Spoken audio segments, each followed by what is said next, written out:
কয় টকা থাকিলে সকলো আপোন টকা নাথাকিলে বোলে তুমি কোন টকা যদি নাই তোমাৰ বাইদেউ কি কথা কৈছে ই আপোনাৰ বলেন কেলে আপোনাৰ যে মেখেলা ব্ৰাছা যে ধুই দিয়ে বলেন আকৌ হৈ গ'ল নেকি থেই কি ধেমালিখন কয় নবৈ দেই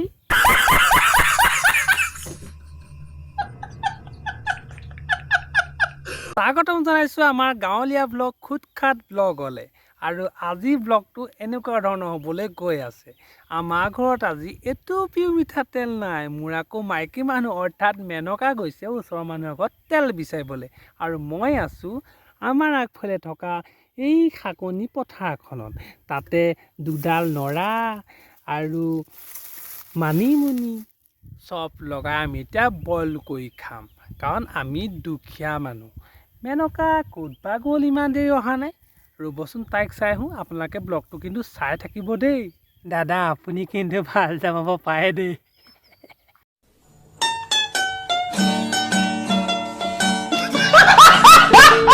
নমস্কাৰ বহুদিন বিৰতিৰ পিছত অন্য এটা ভিডিঅ'ৰ সৈতে মই বিকাশ আৰু আপোনালোকে চাবলৈ আৰম্ভ কৰিছে বিকাশ বৰা ইউটিউব চেনেল আজি আমি কথা পাতিম ভেদাইলতাৰ বিষয়ে তেন্তে ব'লক পলম নকৰি আজি ভিডিঅ'টো আৰম্ভ কৰোঁ আৰু ভেদাইলতাৰ পোকৰত আমি আঙুলি সুমুৱাই দিওঁ ব'লক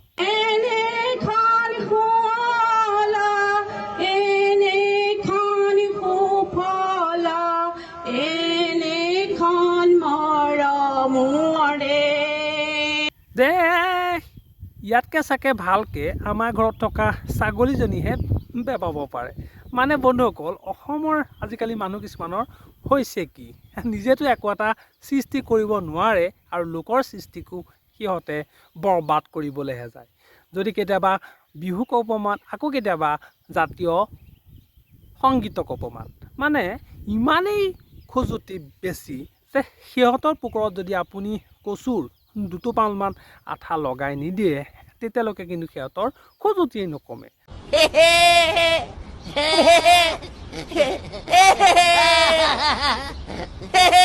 যদি মই বাইদেউগৰাকীৰ সুৰ আৰু কণ্ঠ বেয়া বুলি কওঁ মোক মানুহে বেয়া পাব বা হাঁহিব আচলতে বাইদেউগৰাকীৰ সুৰ কণ্ঠ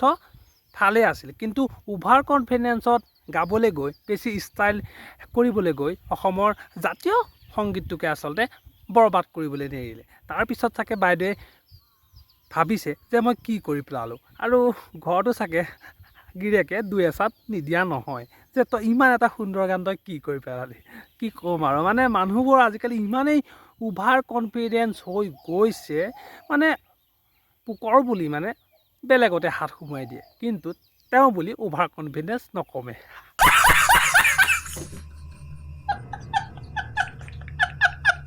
আপোনালোকে ইয়াতে মোৰ কমেণ্ট বক্সৰ তলত আপোনালোকে মানুহ কমচে কম 5জন মানুহক কমেণ্ট ৰিপ্লাই বেক কৰক আৰু আপোনালোকে ফলোৱাৰ্ছ বহুত পাই যাব বহুত আনগিনত ফলোৱাৰ আপোনালোকে পাই যাব আৰে এইটো এখন বাপেৰৰ ফেচবুক মজিয়া নেকি যে তোক লাইক কমেণ্ট দিলে কোনোবাই তই কাৰোবাক ফলোৱাৰ্ছ দিব পাৰিবি ভালকৈ যদি কাম কৰে এনেও মানুহে ফলোৱাৰ্ছ পাবই লাইক কমেণ্ট পাবই কিন্তু এই মানুহটোৱে অসমৰ মানুহক ইমানেই মানে বেল বনাই আছে আৰু অসমৰ মানুহবোৰ মানে ইমানেই বেল বনি বনি গৈ আছে সি যদি কয় কেতিয়াবা যে আজি ফেচবুকত লাইক পাবলৈ হ'লে আপোনালোকে মোৰ পোকত আঙুলি সুমাব লাগে আৰু তেতিয়াও এনেকুৱা কিছুমান অসমৰ মানুহ আছে যিয়ে নেকি তাৰ পোকত আঙুলি সুমাবলৈ লৰ মাৰিব মই কিন্তু সেনেকুৱা ধৰণৰ মানুহ নাই এচৰ দিম নহয় থোপালৈকে কপিব এনেকুৱা যাতে নেক্সট টাইম ফটোৱা ক'বলৈ ফেচবুকত নাহক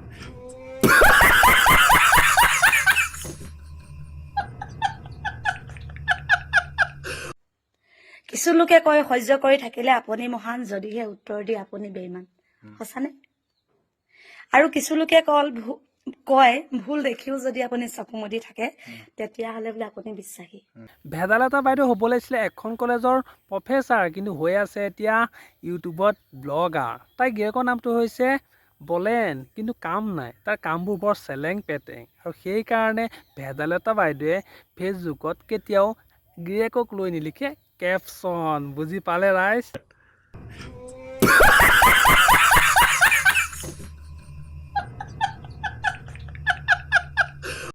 বইল খাব নোৱাৰো নহয় দেৱবাই তেল এটোপা দিবা নি যিসকলে কৈ আছে তাহাঁতক কৈছো আহিবাচোন আমাৰ ঘৰত এনেকৈ কেতিয়াবা মোৰ সৈতে অকণমান সহায় কৰি দিবলৈ নতুবা মানুহজনৰ সৈতে তোমালোকে তেতিয়া আমাৰ ঘৰৰ পৰা 1 লিটাৰ 2 লিটাৰ তোমালোকে 3 মাহ 2 মাহ খাব পৰাকৈ তেল লৈ যাবলৈ পাৰিবা ভিডিঅ' প্ৰস্তুত কৰি তেল খুজি টকাতকৈ ডাইৰেক্ট ঘৰলৈ আহিবাচোন তেতিয়াহে দেখিবলৈ অকণমান খোলা দেখে নিজৰ ঘৰখনত কাম কৰি সঁচাকৈ বহুত ভাল লাগে আৰু ঘৰ এটাৰ কাৰণে হাহাকাৰ কৰি থকা আমাৰ জীৱন দুটাই ঘৰখন বনাবলৈ লোৱাৰ দিন ধৰি কিন্তু বহুখিনি কষ্ট আৰু চেষ্টা কৰিছোঁ যাতে ধুনীয়াকৈ আমাৰ ঘৰখন অতি সোনকালে ওলায় নিয়তিৰ দশা আহিলে কাল কৰোণা সেইকাৰণে 2 বছৰ ৰৈ দিলোঁ হয় বাইদেউ আপুনি ঠিকে কৈছে কাৰণ আপুনি হৈছে টেঙৰ আপুনি হৈছে অসমৰ ভেদাইলতা বাইদেউ যি নেকি বহুত বেয়া বেয়া গোন্ধায় আৰু সেইগৰাকী ভেদাইলতা বাইদেউৰ ঘৰত কোনোবাই তেল বিচাৰি যাব কাম কৰি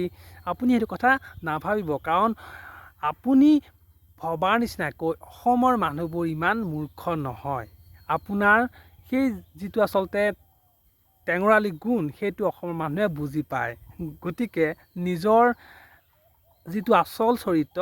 সেইটো ৰাইজক দেখাবলৈ চেষ্টা কৰক এনেই কিছুমান বইল খাইছোঁ কিবা খাইছোঁ এইবিলাক কৰি নাথাকিব কাৰণ অসমৰ ৰাইজ ইমান অকৰা নহয় মানে মই বুজি নাপাওঁ যে এনেকুৱা নিচিনা মক্কেলামী মানুহবোৰক কোনে ইমান ওপৰলৈ উঠাই দিয়ে এটুপিও তেল নাই বুলি বইল ভাত খাই আছোঁ বুলি মাটি বাৰী কিনি গাড়ী মটৰ কিনি